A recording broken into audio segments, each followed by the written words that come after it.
Yo, what's up mga lods? Ngayon, magka-carbon fiber skinning tayo. Ayan, kung napapansin nyo, yan yung mga gamit na gagamitin natin para sa carbon skinning. Kali, first time kong gagawin to, nanood lang ako sa YouTube ng mga tutorial. Ngayon, i-apply ko naman bago ko gawin dun sa motor ko. Kay Bambi GSX.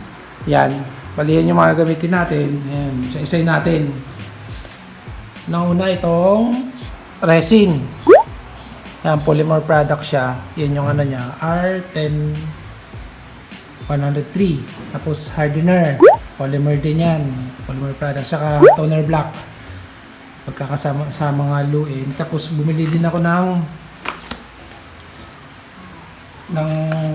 yung ano, ito.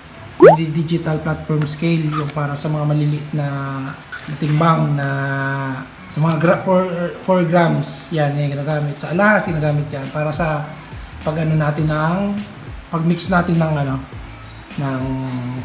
resin. Yan yung gagamitin natin. Tapos ito, imbis na paintbrush, ito na yung ginamit ko. Ang gagamitin ko na foam kasi parang mas maganda to kasi wala siyang hibla-hibla lang natatanggal dun sa ano, baka kasi dumikit dun sa ano natin, sa pagdidikitan ng carbon fiber. Tapos ito, Popsicle Stick, panghalo lang naman siya, pwede naman kung kahit anong stick yung gamitin niyo. Tapos itong dito natin haluin sa baso, disposable na baso. Tapos ito yung nakalas natin, ito yung carbon fiber, ito siya. Yan, ito yung gagamitin natin. Yun yung ididikit natin dun sa ano.